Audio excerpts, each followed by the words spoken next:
లేకపోతే ప్రొఫెసర్స్ ఎందుకు అడ్వెంట్ ఆదివారము అని అన్నారంటే, క్రీస్తు రాకడను తెలియజేసే ఆదివారం. రెండవదిగా క్రీస్తు జన్మదినాన్ని లేకపోతే యేసు ప్రభు యొక్క జన్మను జ్ఞాపకము చేసుకునేటువంటి ఆదివారం. ఈ 24 నుంచి కరెక్ట్గా 4 ఆదివారాలు లేక 5 ఆదివారాలు వస్తాయి క్రిస్మస్ పండుగకు. అడ్వెంట్ అంటే రాకడ క్రీస్తు రెండవ రాకడను సూచిస్తుంది. క్రీస్తు ప్రభు యొక్క జన్మదినాన్ని జ్ఞాపకము చేస్తుంది. దేవునికి మహిమ కలుగునుగాక. ఆమేన్. హల్లెలూయా. అయితే ఇప్పుడు ఈ దేవుని సంగమా, ఈరోజు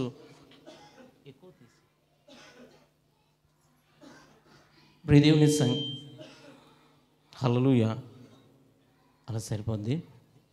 ఈరోజు 8వ అధ్యాయం 12వ వచనాన్ని చదువుకున్న తర్వాత దానిలో ఉన్నటువంటి విషయాన్ని ధ్యానించుకొని త్వరితంగా మనం ముందుకు వెళ్దాం. మత్తయి సువార్త 8వ అధ్యాయం 12వ వచనాన్ని చదువుకుందాం. రాజ్య సంబంధులు వెలుపటి చీకటిలోనికి త్రోయబడుదురు, అక్కడ ఏడ్పును పండ్లు కొరుకుటయు ఉండునని మీతో చెప్పుచున్నాను అనిను. చాలండి. ఈ మాట చెబుతున్నటువంటి వ్యక్తి ఎవరు అనంటే యేసు ప్రభు. ఈ మాటను ఆయనతో ఉన్నటువంటి శిష్యులకు, ఆయనతో ఉన్నటువంటి ప్రజలకు, అదే సమయంలో ఆయన దగ్గరికి వచ్చినటువంటి సహాయం పొందుతున్నటువంటి వ్యక్తిని చూసి ఆయన ఈ మాట చెప్తున్నారు. రాజ్య సంబంధులు అనే మాటను వాడాడు. ఎవరు ఈ రాజ్య సంబంధులు అని ఆలోచన చేస్తే ఇశ్రాయేలు గోత్రంలో యోధా ప్రజలు రాజ్య సంబంధులు అన్నమాట. అయితే దీని చరిత్రను చెప్పిన తర్వాత ఈ అధ్యాయాన్ని త్వరితంగా మనం ధ్యానించుకుందాం. అయితే ఇప్పుడు దేవుని సంగమా, యూదులను గురించి, ఇశ్రాయేలును గురించి ప్రభు ఎందుకు ఈ మాట పలకవలసి వచ్చింది? యాకోబు ద్వారా నువ్వు నాకు సొత్తైన ప్రజలవు, నీ కొరకు నేను పరలోకాన్ని చేశాను, లేకపోతే నీ ద్వారా నేను నా నామాన్ని మహిమపరుచుకుంటాను అని చెప్పినటువంటి ప్రభువు పాత నిబంధనలో, నూతన నిబంధనలోనికి వచ్చేసరికి రాజ్య సంబంధులు వెలుపటి చీకటి కొట్టులో త్రోయబడతారు అనే మాట మాట్లాడాడు. దానర్థం ఏంటి అని ఆలోచన చేస్తే, ఆనాటి దినాలలో ప్రజలకు వేసేటువంటి శిక్షను జ్ఞాపకము చేసుకుంటూ, ప్రజలకు వేసేటువంటి శిక్షను జ్ఞాపకము చేస్తూ యూదులను గురించి ప్రభువు ఈ మాట మాట్లాడినట్టుగా చరిత్రకారులు, బైబిల్ పండితులు చెబుతున్నారు. అయితే దానికి మనకి సంబంధం ఏంటండి అని మీరు అడగచ్చు. అయితే ప్రియ దేవుని సంగమా, ఈ మాటలో ఉన్నటువంటి సారాంశం ఏంటంటే, దేవుని రాకడ వచ్చేటంత వరకు జాగ్రత్తగా మనం విందాం. దేవుని రాకడ వచ్చేటంత వరకు అవిశ్వాసులు, విశ్వాసులు కలిసే ఉంటారు. అవిశ్వాసుల మీద, విశ్వాసుల మీద ప్రభు ప్రేమ ఏకరీతిగా ఉంటుంది. ప్రభుని అంగీకరించిన వారు, ప్రభుని అంగీకరించిన వారు, ప్రభును గురించి ఎగతాళి చేసేవారు, ప్రభువు చూపిస్తున్నటువంటి ప్రేమను చులకనగా చేసుకొని పాప సంబంధమైనటువంటి జీవితంలో ఇంకనూ కొనసాగుస్తున్నటువంటి సంఘ బిడ్డల మీద కూడా, సేవకుల మీద కూడా దేవుని ప్రేమ ఏకరీతిగా ఉంటుంది. దేవునికి స్తోత్రం. ఆమేన్. హల్లెలూయా. అయితే ఈ మాటను బట్టి మనం అర్థం చేసుకోవలసిన విషయం ఏంటి అని ఆలోచన చేస్తే, దేవుని రాకడ రాకముందే, ప్రభు రెండవ రాకడలో రాకముందే ప్రభువుకి ఇష్టకరమైన జీవితాన్ని మనం జీవించాలి. దేవునికి స్తోత్రం. వెలుపటి చీకటి కొట్టు అనంటే దేవుడు విడిచిపెట్టేటువంటి జీవితం, దేవుడు వదిలేసేటువంటి జీవితం, దేవుడు మనల్ని తృణీకరించేటువంటి జీవితం, దేవునిలో లేకపోతే దేవుడిచ్చినటువంటి ప్రేమను పరిపూర్ణంగా కూడా మనము ఉపయోగించుకోలేని జీవితమే వెలుపటి చీకటి కొట్టు. దేవునికి స్తోత్రం. ఆమేన్. హల్లెలూయా. ఇదే సమయంలో ఈ మాట ఏం చేస్తుందంటే, విశ్వాసులైన వారిని, అవిశ్వాసులైన వారిని వేరు చేసేదిగా ఉన్నది. విశ్వాసులైనటువంటి వారిని క్రీస్తులోనికి నడిపించేదిగా ఉన్నది. అవిశ్వాసులైన వారిని నరకములోనికి నడిపించేదిగా ఈ మాట ఉన్నది. దేవునికి స్తోత్రం. ఆమేన్. హల్లెలూయా. ప్రియదేవుని సంగమా, ఈ అధ్యాయానికి ఈ 12వ వచనం మూలవచనం. ఈ 12వ వచనం కీవర్డ్. ఈ అధ్యాయం అంతా కూడా దేని గురించి ప్రభు చేశాడు, ప్రభు రాయించాడు అని ఆలోచన చేస్తే ప్రతి వారి మీద ఆయన ప్రేమ ఏకరీతిగా ఉన్నది. ప్రతి వారి మీద ఆయన ప్రేమ ఏకరీతిగా ఉన్నది. అయితే ఇందులో కొన్ని సంఘటనలు ఉన్నాయి. ఈ సంఘటనలను మనం జ్ఞాపకం చేసుకొని ధ్యానించుకుంటూ దేవునిలో మన జీవితాన్ని బలపరుచుకుందాము గాక. ఆమేన్, హల్లెలూయా. అయితే ఇందులో ఉన్నటువంటి విషయాలు ఏంటి అని ఆలోచన చేస్తే మొదటిగా మీకు నేను చెప్పేస్తున్నాను, వాటిని మీరు మదిలో పెట్టుకోండి. తర్వాత వాక్యంలో ఉన్నటువంటి రిఫరెన్స్ ఇదే అధ్యాయంలో ఉన్నటువంటి వచనాలను మనం ధ్యానించుకుందాం. 1వ వచనం నుండి 4వ వచనం వరకు ప్రభు యొక్క మనస్సు కనిపిస్తుంది, దేవుని మనస్సు కనిపిస్తుంది. అదే రీతిగా 5వ వచనం నుండి 13వ వచనం వరకు కూడా దేవుని యొక్క బాధ్యత, దేవుడు తగ్గించుకున్న జీవితం, లేకపోతే దేవుని బాధ్యత కనిపిస్తుంది. మూడోదిగా ప్రియ దేవుని సంగమా 14 నుంచి 17 వరకు కూడా దేవుడు మన స్థితిని చూసిన జీవితం కనిపిస్తుంది. అదే రీతిగా 18 నుంచి 22 వరకు కూడా ఒక నిర్ణయం, సరైన నిర్ణయం, ఒకే ఒక నిర్ణయం కనిపిస్తుంది. అదే రీతిగా 23 నుంచి 27 వరకు కూడా లోబడుట మనకి కనిపిస్తుంది. అదే రీతిగా 28 నుంచి ఆఖరి వచనం వరకు కూడా దేవుణ్ణి నమ్మితే ఆర్థికంగా నష్టపోవాలి, ఆర్థిక నష్టం కొంత మట్టుకు. దేవునికి స్తోత్రం. మొదటిది దేవుని మనస్సు, రెండవది బాధ్యత, మూడోదిగా దేవుడు నీ స్థితిని చూస్తున్నాడు, లేకపోతే దేవుడు నీ స్థితిని చూస్తున్నాడు. ఆ బ్రాకెట్లో నీ గృహం రక్షణ గృహం మూడవదిగా. అదే రీతిగా నాలుగవదిగా చూస్తే ప్రియ దేవుని సంగమ నాలుగవదిగా కానీ చూస్తే మనకి ఒక నిర్ణయం, ఐదవదిగా కానీ చూస్తే లోబడడం, ఆరవదిగా ఆర్థిక నష్టం. ఈ 6 విషయాలు మీకు చెప్పాను. ఈ వచనం ఈ అధ్యాయంలో ఈరోజు మనం ధ్యానించుకుందాం, ఆత్మీయంగా మనం ధ్యానించుకుందాం. బైబిల్ స్టడీ లాగా సింపుల్గా ధ్యానించుకుందాం. చక్కని బిర్యానీ తిన్న తర్వాత ఆవకాయ పెరుగన్నం తిన్నప్పుడు ఎలాగైతే చల్లగా ఉంటుందో అలాగా ధ్యానించుకుందాం. చల్లగా ఉండదు, అప్పుడప్పుడు నాలుగుకి ఆవకాయ తగిలినప్పుడు కొద్దిగా ఘాటుగా కూడా ఉంటుంది. ఇందులో కొన్ని ఘాటైన విషయాలు కూడా ఉన్నాయి. దేవునికి స్తోత్రం. ఎందుకంటే 3 ఆదివారాలు ఒక సరైన వాక్యాన్ని మనం విన్నాం. గత ఆదివారం సొలొమోనులో ఉన్నటువంటి ప్రత్యక్షతను గురించి షేబరాని గుర్తించుకుంది. దేవుని అభిషేకాన్ని కాపాడుకోవాలి, అదే సమయంలో దేవుని పని పట్ల బాధ్యత కలిగి శ్రద్ధ కలిగి ఉండాలి, అదే సమయంలో దేవుడు వాక్యముతో మనం కాల్చబడాలి అనే 3 విషయాలు మనం విన్నాం. అయితే ఈరోజు పెరుగన్నం ఆవకాయతో ఈ ఆదివారాన్ని మనం ముందుకి నడిపించుకుందుము గాక. ఆమేన్, హల్లెలూయా. ఈ 12వ వచనాన్ని మీరు మర్చిపోకండి. ప్రభు ప్రేమ విశ్వాసులైన వారి మీద, అవిశ్వాసులైన వారి మీద, ప్రభుని వ్యతిరేకించే వారి మీద దేవుని 2వ రాకడ వచ్చేటంత వరకు కూడా ఏకరీతిగానే ఆయన ప్రేమ ఉంటుంది. ఆయన జన్మను గురించి చులకనగా మాట్లాడిన వారిని, ఆయన ఎదుగుదలను గురించి చులకనగా మాట్లాడిన వారిని, ఆయన ఇచ్చిన రక్షణను సరైనదిగా కాపాడుకోకుండా వెళ్ళిపోతున్న వారి మీద, ఆయన ఇచ్చిన రక్షణకి సరైన రీతిలో కాపాడుకుంటూ ఒక ఆత్మీయంగా ఎదుగుతున్న అందరి మీద ఆయన ప్రేమ ఏకరీతిగా ఉంటుంది. అయితే ఆయన ఉగ్రత ఎప్పుడొస్తుందంటే ఆయన రాకడలో, ఆయన 2వ రాకడలో ఆయన ఉగ్రత చాలా కఠినంగా ఉంటుంది. అందుకే అన్నాడు కదా, ప్రభువా ప్రభువా అని పిలిచేవాడు మీరెవరో నాకు తెలీదు అని అన్నాడు. ప్రియదేవుని సంగమా, మొదటగా ఒక కుష్ఠరోగి వచ్చాడు. కుష్ఠరోగి వచ్చి నీకు ఇష్టమైతే, మీరు ఇందులో ఇంటికి వెళ్ళిన తర్వాత మీకు ఇష్టమైతే నన్ను శుద్ధిని చెయ్యి అని యేసు ప్రభుతో మాట్లాడుతున్నాడు. కొండ మీద ప్రసంగం చేసి ఆయన కిందకు వస్తున్న సమయంలో నీకు ఇష్టమైతే నన్ను శుద్ధిని చెయ్యి అని అన్నాడు. ఎప్పుడైతే ప్రభు ఇష్టాన్ని ఆ వ్యక్తి కోరుకున్నాడో, ప్రభు యొక్క మనస్సు ఏమైంది అనంటే ఆ వ్యక్తిని క్షమించింది, ఆ వ్యక్తిని స్వస్థపరిచింది. స్వస్థపరిచిన తర్వాత ప్రభు ఏమన్నాడు తెలుసా?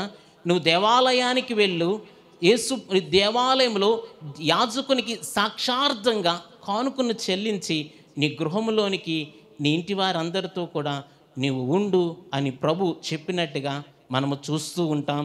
దేవునికి స్తోత్రం. 3-4 వచనాలు.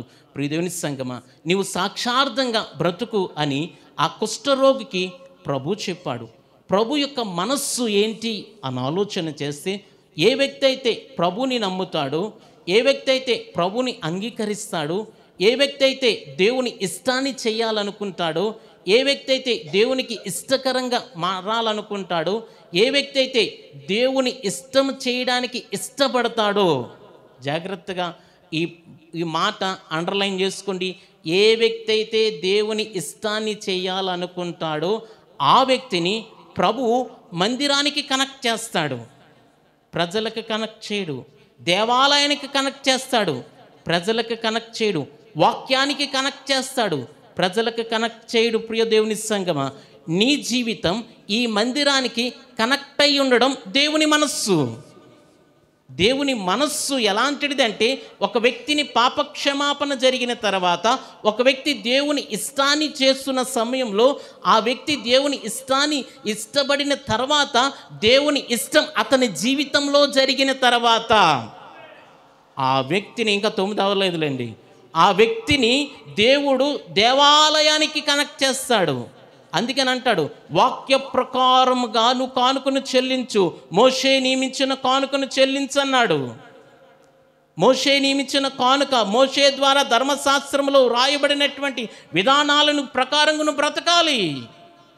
దేవుని మనస్సు. ఈరోజు నీ మనస్సు ఎలాగ ఉంది? దేవుని మనస్సు వాక్యానికి కనెక్ట్ అవ్వాలి, దేవుని మనస్సు మందిరానికి కనెక్ట్ అవ్వాలి. మందిరానికి కనెక్ట్ అయిన వాడు, వాక్యానికి కనెక్ట్ అయిన వాడు ప్రభు మనస్సు ఎరిగి ఆయన ఇష్టాన్ని కోరుకుంటాడు. ఆయన ఇష్టాన్ని కోరుకుంటాడు. ఆయన ఇష్టం నేను పాపక్షమాపణ పొందడం ఆయన ఇష్టం. నువ్వు పాపక్షమాపణ పొందడం ఆయన ఇష్టం. నువ్వు పరిశుద్ధుడుగా ఉండడం ఆయన ఇష్టం. నేను పవిత్రుడిగా ఉండడం. దేవునికి మహిమ కలుగునుగాక. ఆమేన్. హల్లెలూయా. ఈరోజు నీ మనస్సు ఎలాగ ఉంది? ఈరోజు నీ మనస్సు ఎలాగ ఉంది? వాక్యానికి కనెక్ట్ అవుతున్నావా? దేవుని మందిరానికి కనెక్ట్ అవుతున్నావా? లేకపోతే దేవుని మందిరంలో ఉన్నటువంటి ప్రజలకు, దేవుని మందిరంలో ఉన్నటువంటి సేవకునికి కనెక్ట్ అవుతున్నావా? సేవకునికి కనెక్ట్ కాకూడదని నేను అన్ను. మొట్టమొదట దేవుని మందిరానికి, వాక్యానికి కనెక్ట్ అయిన వాడు క్రీస్తుని చేరుకోగలుగుతాడు. దేవునికి స్తోత్రం. ఆమేన్. హల్లెలూయా. అక్కడ ఒక్క వ్యక్తి కుష్ఠరోగిగా లేడండి, చాలామంది ఉన్నారు కుష్ఠరోగులు. అయినా ఆ వ్యక్తి వచ్చి, నేను ఇష్టమైతే, నేను పరిశుద్ధుడుగా మారడం, నాలో ఉన్నటువంటి ఈ రోగం పోవడం నీకు ఇష్టమైతే మనం ఎలా ప్రార్థన చేస్తాం? సింపుల్గా, ప్రభువా నీకు ఇష్టమైతే ఇల్లు కట్టుకోవాలి, అయినా సరే లోన్ రావాలి ప్రభా, నా అప్లికేషన్ ముందుగానే వెళ్ళిపోవాలి ప్రభా, నా అప్లికేషన్ కింద నుంచి పైకి వెళ్ళిపోవాలి ప్రభా అని మళ్ళీ ప్రభువుకి మనం సూచనలు ఇస్తాం. ఎగ్జామ్స్ రాసే వాళ్ళు ఎలాగున్నారు? ప్రభా ఎగ్జామ్ రాస్తున్నాను ప్రభా, నేను చదివిని మాత్రమే రావాలి ప్రభా. ఆ ప్రొఫెసరు పేపరు తయారు చేస్తున్నాడు, చదువు చెప్పినోడు ఆయన ఇష్టం ఉండకూడదు. మనం చదివినంత 1 word ఆన్సర్, మనం ఒక లైన్ రాసేసరికి చేయి పీకేస్తుంది. ఇంకా మనం ఏమంటాం? నేను ఎగ్జామ్ రాశాను ప్రభా, అందులో ఏదైనా తప్పిదాలు ఉంటే నువ్వే దాన్ని రెడీ చేయ ప్రభా. యేసు ప్రభు వెళ్ళి నా పేపర్ తీసేసి ఆయన రాసేసి, నా రైటింగ్లో రాసేసి కాపీ కొట్టేసి మళ్ళీ అక్కడ పేపర్ పెట్టేసి వచ్చేయాలి నన్ను పాస్ చేయడానికి. యేసు ప్రభును మనం ఏం చేస్తున్నాం అంటే అడ్డదారిలో నడిపించేస్తున్నాం. ప్రభువు మనస్సును కోరుకునేవాడు ప్రభుకి కనెక్ట్ అవుతాడు, వాక్యానికి కనెక్ట్ అవుతాడు, మందిరానికి కనెక్ట్ అవుతాడు. ఇన్ ద సేమ్ టైం ప్రభుకి కనెక్ట్ అయిన సేవకుడు ప్రియ దేవుని సంఘాలలోనికి ప్రియ దేవుని సంఘమా నూతన ఆత్మలను తీసుకొస్తాడు. దేవుని దర్శన ప్రకారంగా పనిచేస్తాడు. సంఘాలను చీల్చేవాడిగా పనిచేయడు. దేవునికి స్తోత్రం. ఆమేన్. హల్లెలూయా. నా మాటలు కాదు, మీరు ఇంటికి వెళ్ళిన తర్వాత చదవండి. మోషే నియమించిన కానుక, నువ్వు దేవాలయంలోనికి వెళ్ళిపోయి యాజకునికి నీ దేహాన్ని కనపరుచుకొని సమర్పించుకో. నాతో పాటు వచ్చేరా బాబు అని అనలేదు కదా. దాని అర్థం దేవుడు ధర్మశాస్త్రాన్ని నెరవేర్చాడు. ప్రియ దేవుని సంగమా, ఈరోజు మన మనస్సు మందిరానికి కనెక్ట్ అవ్వాలి, మన మనస్సు ప్రభువుకి కనెక్ట్ అవ్వాలి, మన మనస్సు వాక్యానికి కనెక్ట్ అవ్వాలి. కనెక్ట్ అయితే మనము దేవుని మనస్సు కలిగిన వ్యక్తులం. దేవునికి స్తోత్రం. అదే సమయంలో దేవుని మనస్సు ఈరోజు నిన్ను వాక్యానికి కనెక్ట్ చేసుకోవడం ఆయన మనస్సు. దేవునికి మహిమ కలుగునుగాక. ఆమేన్, హల్లెలూయా. అదే రీతిగా ప్రియ దేవుని సంగమా, రెండవదిగా బాధ్యత తగ్గించుకోవడం అని చెప్పాను. అక్కడ ఒక శతాధిపతి ఉన్నాడు.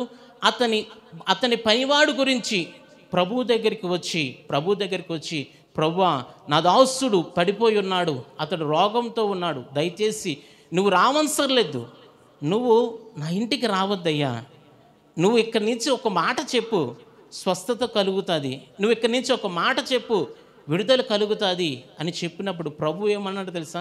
ఇశ్రాయేలీల్లో కూడా ఈ 12 మంది గోత్రకర్తల పిల్లలలో కూడా, ఇశ్రాయేలీల్లో కూడా ఇలాంటి విశ్వాసి కలిగిన వ్యక్తిని నేను చూడలేదు. నా యొక్క అధికారానికి లేకపోతే నా యందు విశ్వాసం ఉంచిన వాడు, నా వాక్యం పట్ల నా పట్ల ఒక బాధ్యత కలిగిన వాడు, అతడు నేను బాధ్యత కలిగిన వ్యక్తినని, నేను ఎలాగైతే అధికారం కలిగిన వ్యక్తినని అతను తెలుసుకున్నాడు, ఆ అధికారం కలిగిన వ్యక్తి నా దగ్గరికి వచ్చి తనను తాను తగ్గించుకొని మరొక వ్యక్తి గురించి ప్రార్థన చేసేవాడుగా ఉన్నాడు అని ప్రభు అతని విశ్వాసాన్ని పట్టుకున్నాడు. దేవునికి మహిమ కలుగునుగాక. ఆమేన్, హల్లెలూయా. ఈరోజు ప్రియ దేవుని సంగమా, ఈరోజు సంఘంలో, కుటుంబంలో వెరీ సింపుల్గా చెప్పేలసిన బాధ్యత కలిగిన వాడు తగ్గిపోతాడు, బాధ్యత కలిగిన వాడు తగ్గిపోతాడు, బాధ్యత లేనివాడు ఎగురుతూ ఉంటాడు. దేవునికి స్తోత్రం. బాధ్యత లేని భార్య సంపాదించి పెట్టిన, నాకు జీన్ ప్యాంట్ కావాలి, నాకు సెల్ ఫోన్ కావాలి, నాకు తాగడానికి డబ్బులు కావాలి, క్వార్టర్కి డబ్బులు కావాలి అని అంటాడు. బాధ్యత కలిగిన భార్య పండక్కి బట్టలు లేకపోయినా పర్వాలేదులేండి, ప్రభువుతో మనం ఆరాధిస్తే చాలు, మన జీవితం ప్రభువుకి అంగీకరించబడితే చాలు అని అంటది. బాధ్యత నిన్ను తగ్గిస్తుంది. ఆమేన్. అధికారి, మీరు ఇంటికి వెళ్ళిన తర్వాత చదవండి, అధికారి ప్రభువు దగ్గర తగ్గిపోయాడు.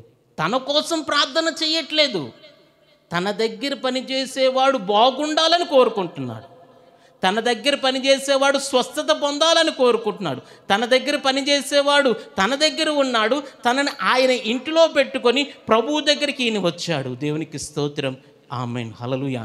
ప్రియదేవుని సంగమా, విశ్వాసపు జీవితంలో, క్రైస్తవ జీవితంలో, నీ ఆత్మీయ జీవితంలో నువ్వు ఎదిగే కొద్దీ దేవుడు నీకు కొన్ని బాధ్యతలను ఇస్తాడు. ఆ బాధ్యతలు ఇస్తున్న సమయంలో నీ జీవితం తగ్గిపోవాలి. ఈ వారం నువ్వు పాట పాడుతూ సతీష్ అనగానే నెక్స్ట్ వారం మనం మూతు ముడుచుకొని ఆహాబులాగా మంచం ఎక్కిస్తామనుకో, వేరే విషయం అయిపోతుంది. తగ్గిపో, ప్రభుకి లోబడిపో. తగ్గావా, ప్రభు నీ తగ్గింపుని చూస్తాడు, ప్రభు హెచ్చిస్తాడు. దేవునికి స్తోత్రం. ప్రజలందరి ముందు ఏమంటున్నాడంటే, ఇశ్రాయేలీల్లో కూడా ఎంత, ఈ 10వ వచనాన్ని చదవండి, అదే అధ్యాయం 10వ వచనం. యేసు ఈ మాట విని ఆశ్చర్యపడి వెంట వచ్చు వారిని చూచి, ఇశ్రాయేలులో నేనే కవనకేనను, నేనెంత విశ్వాసం ఉన్నట్టు చూడలేదని నిశ్చయముగా నీతో చెప్పుచున్నాను. ప్రభు కన్ఫర్మ్ చేస్తున్నాడు, ప్రభు సర్టిఫై చేస్తున్నాడు, ప్రభు క్వాలిటీ కంట్రోల్ చేసి సిగ్నేచర్ పెట్టాడు గ్రీనింగ్తో. ఈరోజు నీ విశ్వాసపు జీవితాన్ని, నీ బాధ్యత జీవితాన్ని ప్రభు చూసి నిన్ను ఆయన సర్టిఫై చేయాలి. దేవునికి స్తోత్రం. ఆమేన్, హల్లెలూయా. ప్రియదేవుని కుటుంబాల్లో కూడా మీ భర్త కొద్దిగా కోపంగా ఉన్నాడా, మీ భార్య కొద్దిగా చిరాకుగా ఉందా, మీ బిడ్డలు కొంచెం చిరాకుగా ఉన్నారా, పెద్దలుగా తగ్గండి. భర్తగా తగ్గు, భార్యగా నువ్వు తగ్గు. దేవుడు నీ విశ్వాసాన్ని సర్టిఫై చేస్తాడు. దేవునికి స్తోత్రం. ఆమేన్, హల్లెలూయా. ఎప్పుడు నేనే తగ్గిపోవాలా, ఎప్పుడు నేనే తగ్గిపోవాలా, ఎప్పుడు నేనే నోరు మూసుకొని ఉండాలా, డబ్బులు సంపాదిస్తున్నా నేనే నోరు మూసుకొని ఉండాలా అని అనుకోవద్దు. దేవుడు నిన్ను చూస్తున్నాడు. దేవునికి స్తోత్రం. ఆమేన్, హల్లెలూయా. బాధ్యత నిన్ను తగ్గిస్తుంది. దేవునికి స్తోత్రం. ఆమేన్, హల్లెలూయా. మొదటిది ప్రభు మనస్సు. ప్రభు మనస్సు మందిరానికి కనెక్ట్ అవ్వాలి. ప్రభు మనస్సు వాక్యానికి కనెక్ట్ అవ్వాలి. ఈరోజు నీ మనస్సు ఎలాగ ఉంది? ఆదివారం నేను వచ్చానంటే నా మందిర జీవితంలో నేను ఎదగాలి. ఈ ఆదివారం దేవుని వాక్యంతో నేను పట్టబడాలి, సరిచేయబడాలి, సరిదిద్దబడాలి అని ప్రార్థన చేసుకుంటూ రా. దేవుని వాక్యంతో దీవించబడతావు. దేవునికి స్తోత్రం. ఆమేన్, హల్లెలూయా. రెండోదిగా, నువ్వు తగ్గించుకుంటే నువ్వు బాధ్యత కలిగిన వ్యక్తివి. బాధ్యత కలిగిన నీ యొక్క విశ్వాసపు జీవితాన్ని ప్రభు సర్టిఫై చేస్తాడు. దేవునికి స్తోత్రం. ఆమేన్. ఒకరోజు వస్తుంది, నీ విశ్వాసాన్ని నీ తల్లిదండ్రులు తోలనాడారు, నీ విశ్వాసాన్ని నీ భర్త తోలనాడారు, నీ విశ్వాసాన్ని నీ తోటి విశ్వాసులే తోలనాడారు. వారందరి ముందు ఆయన రాకడలను మొదటిగా చెప్పాను, ఆయన రాకడలోనైనా యేసు నీ విశ్వాసాన్ని సర్టిఫై చేయునుగాక. ఆమేన్, హల్లెలూయా. ఏంటి మనము ఎవరి కోసం తగ్గించుకుంటున్నాం? ప్రభు కోసం, యేసు ప్రభు కోసం. ప్రభు తగ్గింపు కలిగిన వాడు, ప్రభు బాధ్యత కలిగిన వాడు. కాబట్టి ఆయనలాగా మనం బాధ్యత కలిగి ఉంటున్నప్పుడు ఈ మనుష్యులు ఏమనుకుంటే మనకేంటండి? మనుష్యుల కొరకు మనం ప్రభువుని నమ్మలేదు. అది ఎప్పుడు ఎన్నడూ మర్చిపోవద్దు. నీ పాప స్థితి కొరకు ప్రభు ప్రభుతో నీ జీవితాన్ని ముందరికి నడిపిస్తున్నావు. దేవునికి స్తోత్రం. ఆమేన్, హల్లెలూయా. రెండవదిగా తగ్గింపు. మూడవదిగా చూద్దాం ప్రియ దేవుని సంగమా. పేతురు ఇంట్లోనికి వచ్చాడు. యేసు ప్రభు పేతురు ఇంట్లోనికి వచ్చిన తర్వాత పేతురు అత్త జ్వరంతో బాధపడింది. ఇది సింపుల్గా చెప్పేస్తున్నాం. అయితే పేతురు ఇంటిలోనికి ప్రభు వచ్చాడు. పేతురు అత్తను ముట్టాడు. ప్రభు ఆ ఇల్లుని ఆ అత్తకి రక్షణ గృహంగా మార్చేశాడు. దేవునికి స్తోత్రం. ఆమేన్, హల్లెలూయా. అందరూ నన్ను చూడండి.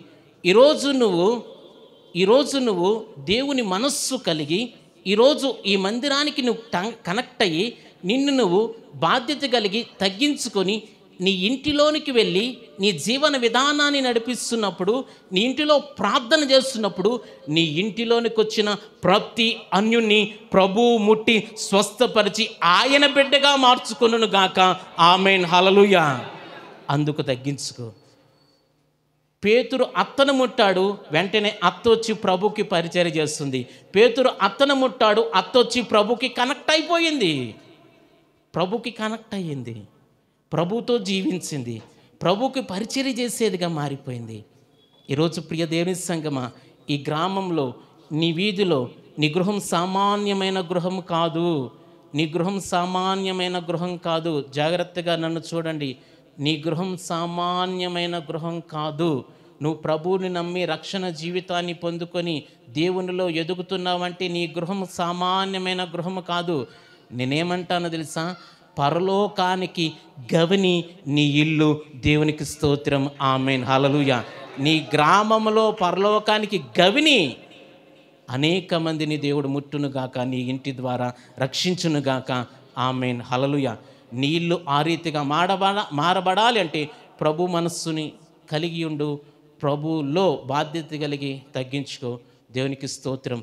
ఈ అధ్యాయంలో ఉన్న విషయాలన్నీ ఒకదానికి ఒకటి ఇంటర్ కనెక్ట్. మరొకసారి చెప్తున్నాను, మీరు మెడలో వేసుకున్న గోల్డ్ చైన్లో ఒక రింగు తెగిపోతే ఆ చైన్ ఊడిపోతుంది. అదే రీతిగా ఈ అధ్యాయంలో పొందుపరిచిన ఈ 34 వచనాలు, ఇందులో ఉన్నటువంటి వృత్తాంతాలన్నీ ఒకదానికి ఒకటి ఇంటర్ కనెక్ట్.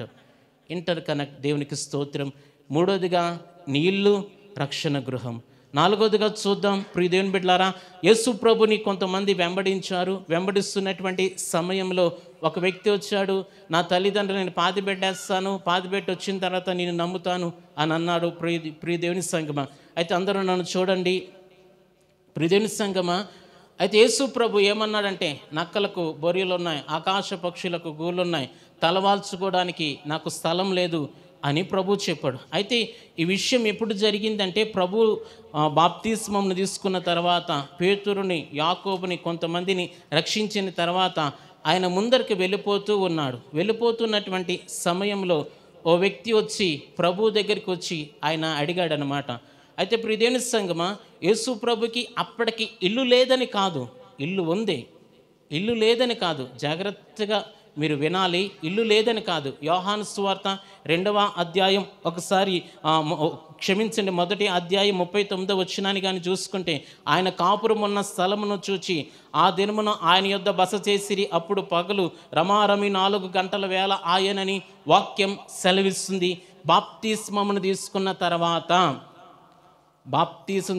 తర్వాత ప్రభు పరిచర్య ప్రారంభించిన తర్వాత ప్రభు కొరకు అనేక మంది అనేకటి విడిచిపెట్టి ప్రభువుని వెంబడిస్తున్నటువంటి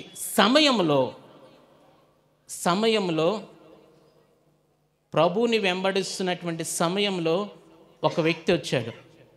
యేసు ప్రభు ఏ బట్టలు వేసుకున్నాడు, యేసు ప్రభు ఇంట్లో ఏ టీవీ ఉంది, యేసు ప్రభు ఏ బైక్ మీద వెళ్తాడు, యేసు ప్రభు ఇంట్లో ఎంత బంగారం ఉంది, యేసు ప్రభు ఇంట్లో వాషింగ్ మిషన్ ఉందా, లేకపోతే కూలర్ ఉందా, ఏసీ ఉందా అని ప్రభు దగ్గరికి వచ్చాడు. ఎందుకు ఈ మాట చెప్తున్నానో తెలుసా? నేను నా తల్లిదండ్రులను పాతి పెడతాను అని చెప్పేటువంటి మీకు సింపుల్గా దేవుడు మనతో మాట్లాడుతున్నాడు. ప్రభుని నమ్మిన తర్వాత చాలామంది ఉజ్జీవింపబడిపోయి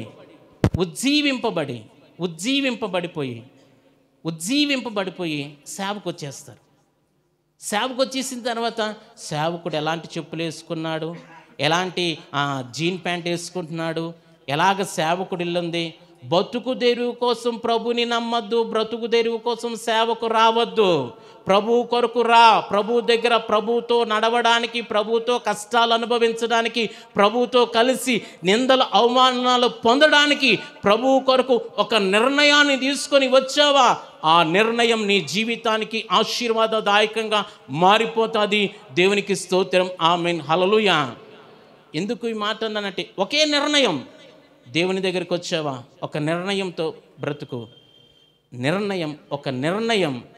ఒక ఐడియా మీ జీవితాన్ని మార్చేస్తుందని ఐడియా వాడు యాడిచ్చేవాడు కదా, ఇందులో నుంచి వచ్చిందే.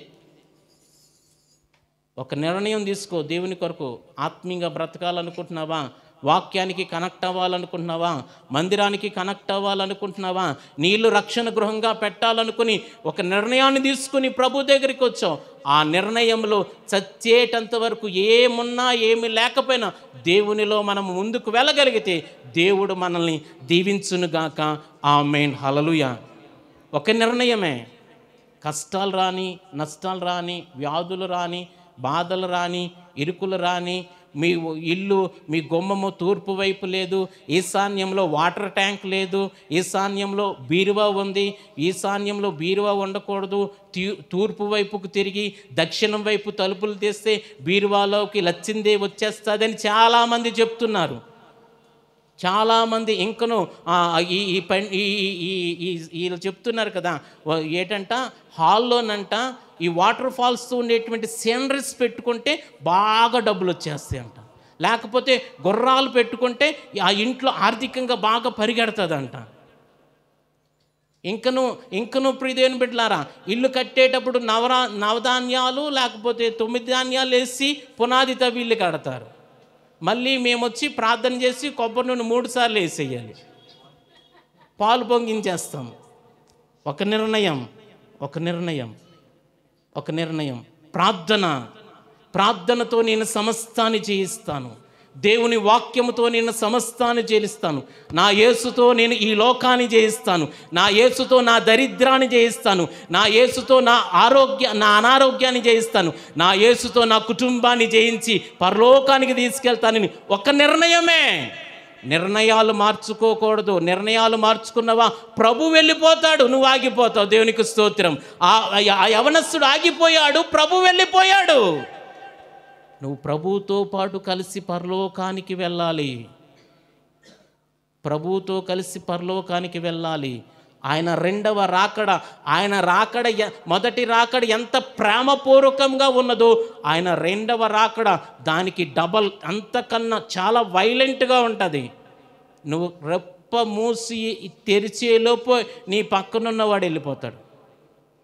మీరు వెళ్ళిపోతారు, నేను ఆగిపోతాను, నిర్ణయం సరిగా లేకపోతే. ప్రభు సేవ చేస్తాను నేను నిర్ణయించుకున్నాను, ప్రభు సేవ కొరకే బతకాలి, లేకపోతే ప్రభు సంఘంలో ఒక విశ్వాసిగా ఉండి ప్రభు సేవకు సహకరిస్తాను నేను నిర్ణయించుకున్నాను, ఆ నిర్ణయంలో బ్రతకాలి. లేకపోతే నేను ఒక సువార్థికుడు గాను, లేకపోతే ఒక అపోస్తులు గాను, ఒక ప్రార్థనాపరుడు గాను నేను ఉంటాను ఈ సంఘానికి నిర్ణయించుకున్నాను కదా, ఆ నిర్ణయంలోనే వెళ్ళిపోవాలి. ఈ సంఘ క్షేమం కొరకు నేను బ్రతుకుతానని నువ్వు నిర్ణయించుకున్నావు, ఆ నిర్ణయంలో ఉండిపో. ఆ నిర్ణయం నీ జీవితానికి దీవెనకరంగా భవిష్యత్తులో మార్చునుగాక. ఆమేన్. హల్లెలూయా. నిర్ణయం మారిందా, ప్రభు వెళ్ళిపోతాడు. ప్రభు వెళ్ళిపోయాడా, నువ్వు ఆగిపోతావు. నువ్వు ఆగిపోయావా, ఏడ్పు పండ్లు కొరకట తప్ప ఏది ఉండదు. మూలవాక్యం, ఏడ్పు పండ్లు కొరకట తప్ప మన జీవితంలో ఏది ఉండదు. ఏడవడానికి, పండ్లు కొరకడానికి దేవుడు మనల్ని రక్షించలేదు. ఆయనతో పాటు నడిపించుకోవడానికి, ఆయనతో పాటు ముందుకి నడిపించుకోవడానికి ప్రభువు మనల్ని రక్షించాడు. దేవునికి స్తోత్రం. ఆమేన్. హల్లెలూయా. 4 విషయాలు. ఇంకా 5వ విషయం, ప్రియ దేవుని సంగమా, 5వ విషయం, ఆయన అద్దరికి వెళుతున్నటువంటి సమయంలో యేసు ప్రభుతో శిష్యులు ఉన్నారు, శిష్యులతో యేసు ప్రభు ఉన్నాడు. జాగ్రత్తగా చూడండి ప్రియ దేవుని బిడ్డలారా. యేసు ప్రభుతో శిష్యులు ఉన్నారు, శిష్యులతో యేసు ప్రభు ఉన్నాడు. గాలి తుఫాను వెళ్ళింది, గాలి తుఫాను రేగింది. ప్రభు దగ్గరికి యేసుతో ఉన్నవారు యేసు దగ్గరికి వచ్చి ఈ తుఫాన్లో మేము నాశనమైపోతున్నామని చెప్తున్నారు. యేసు ప్రభు లేచి తుఫానుని గద్దించాడు. అయితే అక్కడ ప్రజలేమనుకుంటున్నారంటే ఈయనకి గాలియు సముద్రము లోబడుచున్నవని చెప్పుకొనిరని వాక్యం సెలవిస్తుంది. ఆ 27వ వచనంలో ప్రియ దేవుని సంగమ, మనుషులు ఆశ్చర్యపడి ఈయన ఎట్టివాడో, ఈయనకు గాలియు సముద్రము లోబడుచున్నవని చెప్పుకొనిరి. దేవునికి స్తోత్రం. ఆమేన్. హల్లెలూయా. Very simple. అందరూ నన్ను చూడండి. నీతో దేవుడున్నాడు. కష్టానికి భయపడద్దు, నష్టానికి భయపడద్దు, అవమానానికి భయపడద్దు, ఇరుకుకు భయపడద్దు, ఇబ్బందికి భయపడద్దు, దేనికి భయపడద్దు.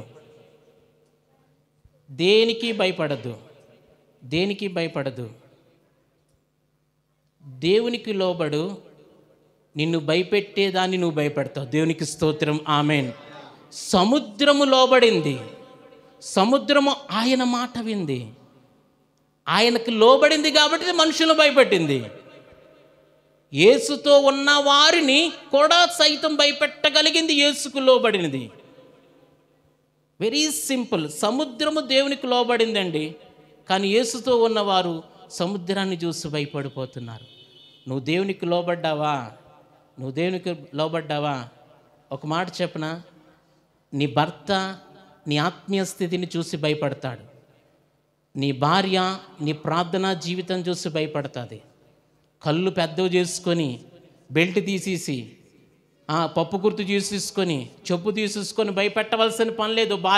భార్యని భర్తను, అత్త కోడలకి భయపడవలసిన పని లేదు. నీవు ఆత్మీయంగా బ్రతుకుతావా, దేవునికి లోబడు, దేవుని మనస్సు కలిగి ఉండు. నీ భక్తి ఎదుటివాడిలో భయాన్ని పుట్టిస్తుంది. దేవునికి స్తోత్రం. ఆమేన్. హల్లెలూయా. ఓ అత్త, ఓ కోడల, ప్రభు వాక్యానికి లోబడు, నీ కోడలు నీకు భయపడుతుంది. ఓ కోడల, దేవుని ప్రార్థనకు లోబడు, నీ అత్త నీకు భయపడుతుంది. భయపడడం అంటే ఇక్కడ అర్థం ఏంటో తెలుసా? ఒక సరైన మార్గములో ఉన్నారు అని అర్థం. ఒక సరైన మార్గంలో ఉన్నారు, అంతేగాని భార్యను చూసి గడగడగడగడ వణికిపోయి దుప్పటి కప్పుకోవడం కాదు ఇక్కడ అర్థం. నీకు భర్త లోబడితే పాపము చేయకుండా నీ మార్గములో ప్రభు సన్నిధికి వస్తాడు. దేవునికి స్తోత్రం. ఆమేన్. నీ భార్య నీకు లోబడితే దేవునిలోనికి ఆత్మీయంగా ఎదుగుతాదని దీని అర్థం. దేవునికి స్తోత్రం. నువ్వు దేవునికి లోబడాలి. లోబడితేనే సమస్యను భయపెడతావు, భక్తి చేస్తేనే ఇబ్బందులను జయిస్తావు, ప్రార్థన చేస్తానే ప్రభు మనసు ఎరిగి ఉంటేనే నిన్ను భయపెట్టే వాటన్నిటి ఎదుట నువ్వు నిలబడగలుగుతావు. దేవునికి స్తోత్రం. ఆమేన్. హల్లెలూయా. అందరు నన్ను చూడండి. మొదటిది ఏంటి? రెండోది బాధ్యత. మూడవది నీ గృహం. ఎవరి గృహం? ఎవరి గృహం? ఎవరి గృహం? ఎవరి గృహం? ఒక 10% మంది నా గృహం అంటున్నారు, మిగిలిన నా గృహం రక్షణ గృహంగా ఉండకూడదు అన్నట్టు. నీ గృహం, మరొకసారి చెప్తున్నాను, నీ ఇల్లు, నీ వీధికి పరలోకానికి వెళ్ళే వే. ఒక వీధిలో 10 మందిలో ప్రభుని నమ్మకుండగా ఒక్కదానివే నువ్వు నమ్మావు అని అంటే ఆ ఇంటిలోనికి ద్వారానే అనేక మంది పరలోకానికి వెళ్ళడానికి నీ ఇంటిని నువ్వు పరలోకపు గవినిగా మార్చాడు. యాకోబు అంటున్నాడు కదా, దేవునికి భయపడి రాతి మీద నీళ్లు పోసి ఇది దేవుని గవిని, ఇది దేవుని గవిని అంటున్నాడు. ఎక్కడైతే నువ్వు ప్రార్థన చేస్తున్నావో నీ ఇంటిని యేసు ఆయన గవినిగా మార్చునుగాక, మార్చివేశాడు. దేవునికి స్తోత్రం. ఆమేన్. నువ్వు ప్రార్థన చెయ్యి, ప్రభువుకు లోబడు. నీ భక్తే, నువ్వు అప్పుల్లో ఉన్నా, ఇబ్బందుల్లో ఉన్నా, అవమానంలో ఉన్నా, నీ భక్తి చూసి, నీ దేవునికి లోబడిన నీ జీవితం చూసి అందరూ నీకు భయపడుదురుగాక, సరైన మార్గంలోనికి వచ్చుదురుగాక. ఆమేన్. హల్లెలూయా. ఐదవది దేవునికి లోబడ్డం. ఆరోది ఆర్థిక నష్టం అని చెప్పాను కదా. ఈయన గదేరీన దేశానికి వెళ్ళాడు. ఒక వ్యక్తి సమాధిలో ఉన్నాడు. ఒక 2-3 నిమిషాలు మీరు సహకరిస్తే చెప్పేస్తాను. 2-3 నిమిషాలు మీరు సహకరిస్తే మీకు అర్థమయ్యే రీతిలో చెప్పేస్తాను. దేవుడు చెప్పునుగాక. ఆమేన్. హల్లెలూయా. సమాధుల దగ్గర ఒక వ్యక్తి ఉన్నాడు, సేనా ఉన్నాడు. ఎందుకు మా దగ్గరికి వచ్చావు అని అడుగుతున్నాడు. ఇంకా నువ్వు నశింపు చేయడానికి వచ్చావంటే ఆయన గద్దించాడు. గద్దించిన తర్వాత ఆ పందుల్లోనికి ఆ దెయ్యాలు వెళ్ళిపోయాయి, చచ్చిపోయాయి. చచ్చిపోయిన సమాచారం అంతా కూడా ఆ ప్రాంతంకి వచ్చిన వారికి చెప్పారు. ఆ ప్రాంతం వారు ఏమన్నారంటే, మా దగ్గరికి రావద్దు బాబు, నువ్వు వెళ్ళిపో అని అన్నారు. మా దగ్గరికి నువ్వు రావద్దు, మా దేశానికి నువ్వు రావద్దు, మా ఊరికి రావద్దు, మా పట్టణానికి రావద్దు, మా గ్రామానికి రావద్దు అని ప్రభు వారు చెప్పారు. 34 వచనంలో ఉంటుంది. ఇదిగో ఆ పట్టణస్థులు యేసుని ఎదుర్కొని వచ్చి ఆయనను చూచి తమ ప్రాంతంలో విడిచి పొమ్మని ఆయనను వేడుకొనిరి. దేవునికి స్తోత్రం. ఆమేన్. హల్లెలూయా. దీని అర్థం ఏంటో తెలుసా ప్రియ దేవుని సంగమా? వారు ఆర్థికంగా లాభపడడానికి ఇష్టపడుతున్నారు, కానీ వారితో ఉన్నటువంటి ఇలాగ సేన పట్టిన వాడు ఇంకనూ అనేక మంది ఆ ప్రాంతంలో ఉండుంటారు. వారిని కూడా దేవుడు స్వస్థపరిస్తే ఆ పందుల మందలు కూడా చచ్చిపోతాయేమో, ఆ పందుల మంద లేకపోతే మా జీవనం ఏమైపోతుందేమో అనుకొని మా ప్రాంతానికి నువ్వు రావద్దని ఆయన వేడుకొని పంపించి వేశారు. జీవాధిపతిని పంపించి వేశారు, సృష్టికర్తని పంపించి వేశారు, ఆర్థిక నిధులను నింపేవారిని పంపించి వేశాడు. నీతిమంతుని ఇల్లు గొప్ప ధననిధిగా మార్చేటువంటి నీతిమంతుడైన క్రీస్తుని పంపించేశారు. ఈరోజు ప్రభుని నమ్ముకున్న తర్వాత కొంత ఆర్థిక నష్టం నీకు కలుగుతుంది. ఆదివారం ఆరాధనకు రావాలి, నీ డ్యూటీలో ఒక మస్తరు పోతుంది, పోనీ ప్రభుతో గడుపు. ప్రభుని నమ్ముకున్న తర్వాత అధిక వడ్డీలు ఇవ్వకూడదు. ప్రభుని నమ్ముకున్న తర్వాత లంచాలు తీసుకోకూడదు. ప్రభుని నమ్ముకున్న తర్వాత అబద్ధాలాడి డబ్బులు సంపాదించకూడదు. ప్రభుని నమ్మిన తర్వాత అబద్ధాలాడి డబ్బులు సంపాదించకూడదు. ఇంకొన ఒక విషయం చెప్పనా, మీరు ఎన్ని గంటలు డ్యూటీ చేస్తారు? 8 అవర్స్. 8 అవర్స్లో ఒక నిమిషము కూడా అశ్రద్ధగా మీరు డ్యూటీ చేసి ఆ డబ్బు తీసుకున్నా దేవుడు హర్షించడు. దానియేలు ఉద్యోగస్తుడా, విశ్వాస, ప్రవక్త? చెప్పండి. మొట్టమొదటిగా దానియేలు ఎవరు? విశ్వాసి. విశ్వాస అయిన వాడు ఉద్యోగి అయ్యాడు, ఉద్యోగి అయిన వాడు ప్రవక్త అయ్యాడు. దానియేలు ప్రవక్తగా అవడానికి గల కారణం తన విశ్వాసపు జీవితంలో దేవుడు చూసి ఒక పొజిషన్ ఇచ్చాడు, ఉద్యోగస్తుడికి ఇచ్చాడు. దర్యావేషు ప్రభుత్వ కాలమందును, కొరేషు ప్రభుత్వ కాలమందును ఉన్నటువంటి 120 మందిలో ముగ్గురు ప్రధానమైన వారు దానియేలు ఒకడు ప్రముఖుడైన వాడు, ఉద్యోగస్తుడు. నీ ఉద్యోగంలో నమ్మకంగా చేయి, యథార్థంగా చేయి. నీ పక్కవాడు ఎఫ్ఎల్ కొట్టేసి చెప్పకుండా ఫ్రెంచ్ లీవ్ కొట్టేసి వాడు వెళ్ళిపోయినా నీకు అనవసరం. నువ్వు యథార్థంగా పనిచేయి. నీ యథార్థతను దేవుడు దీవించి ఆశీర్వదించునుగాక. ఆమేన్. హల్లెలూయా. ఇన్ ద సేమ్ టైం ప్రియదేవుని సంగమా, నీకు కొద్దిగా రావచ్చు, అయినా దేవుని నమ్ముకున్నావు కాబట్టి నీవు కొన్ని దేవుని నమ్ముకున్నావు కాబట్టి కొన్ని పనులు మనం చేయలేమండి. మన పనులు చేయలేం. డబ్బు సంపాదన కొరకు కొన్ని పనులు మనం చేయలేం. చేయకుండా ఉండడమే దేవుడు మనల్ని దీవించునుగాక. ఆమేన్, హల్లెలూయా. ప్రభువుని నమ్ముకుంటే ఆర్థిక నష్టం తాత్కాలికం. సామెతలు ఏమంటా తెలుసా? నీతిమంతుని ఇల్లు గొప్పదననిది. ప్రభుని నువ్వు చేర్చుకుంటే నువ్వు నీతిమంతుడు అయిపోతావు. గొప్పదననిది 100 కోట్లు నీ ఇంట్లో ఉంటాయని కాదు. అవసరం వచ్చినప్పుడు ₹1,00,000 అవసరమా, ₹1,00,000 నీ ఇంట్లోనే తీస్తాం. ₹1,00,00,000 వచ్చిందా, ₹1,00,00,000 వచ్చేస్తుంది. ₹1,00,00,000 వస్తే ఎలా తీసేస్తాము అన్నట్టుగా మీరు చూస్తున్నారు. బ్యాంకులో వేసేస్తే, వడ్డీ వేసేస్తే నెలకు 50,000 వచ్చేస్తుంది అన్నట్టు చూస్తున్నారు. దేవుడు చేస్తాడంతే, ఎలా చేస్తాడో అనవసరం, చేస్తాడంతే. నీ ఇల్లు నీతిమంతుని ఇల్లు. క్రీస్తుని చేర్చుకో. ప్రభుని నమ్మిన తర్వాత ₹1,000 సంపాదన, ₹100 దశమ భాగం ఇవ్వాలి. ₹100 ఉంటే ఒక వారం కూరగాయలకు అవుతుంది కదా. ₹100 ఎందుకు నేను నష్టపోవాలనుకుంటున్నావా? ఆ ₹1,000 సంపాదనలోనే ఆగిపోతావు. అక్కడే ఆగిపోతావు. నువ్వు ఆగిపోకూడదు, యేసుతో సాగిపోవాలి. దేవునికి స్తోత్రం. ఆమేన్, హల్లెలూయా. మొదటిది దేవుని సంగమా, దేవుని మనస్సు. రెండోదిగా బాధ్యత. మూడోదిగా రక్షణ ఇల్లు. నీ గృహం, నా గృహం రక్షణ గృహం. పరలోకానికి నీ ఇల్లే మార్గం. నాలుగోదిగా దేవుని సంగమా, దేవునిలో ఒక నిర్ణయమే, 100 నిర్ణయాలొద్దు, ఒక నిర్ణయమే. ఐదోదిగా దేవుని సంగమా, ఆయనకు లోబడు. నీ భర్త నీకు భయపడతాడు. దేవునికి స్తోత్రం. నీ అత్తమామలు నీకు భయపడతారు, సరైన మార్గంలో ఉంటారు. భయపడతారంటే నేను ఈరోజు మందిరానికి వెళ్ళొచ్చాను, నన్ను చూసి నువ్వు భయపడిపోవాలి అని కాదు అక్కడ అర్థం. సరైన మార్గంలో ఉంటాడు. దేవునికి స్తోత్రం. ఆరోదిగా దేవుని కొరకు మొదటిలో ప్రారంభంలో కొన్ని ఆర్థిక ఇబ్బందులు వస్తాయి, బాధపడద్దు. క్రీస్తుని చేర్చుకో. నీ ఆర్థిక నిధులను ఆయన నింపునుగాక. దేవునికి స్తోత్రం. మరొకసారి చెప్తున్నాను, నీ గృహం నీతిమంతుని గృహం. దేవునికి మహిమ కలుగునుగాక. చిన్న ప్రార్థన చేసుకుందాం, కళ్ళు మూసుకుందాం, లేచి నిలబడదాం. ప్రేమ కలిగిన తండ్రి, మీ నామమున కొందనాలు, స్తోత్రాలు. మీరు దేవుడవు, ప్రభుడవు, రక్షకుడవు, విమోచకుడవు. మీరే నీ అద్భుత ఆశ్చర్య కార్యాలు జరిగించండి. చెప్పబడిన వాక్యం మా ఇనికిడిలో దీవించండి, కృపతో నింపండి. క్రీస్తులో ప్రార్థించి వేడుచున్నాం తండ్రి, ఆమేన్.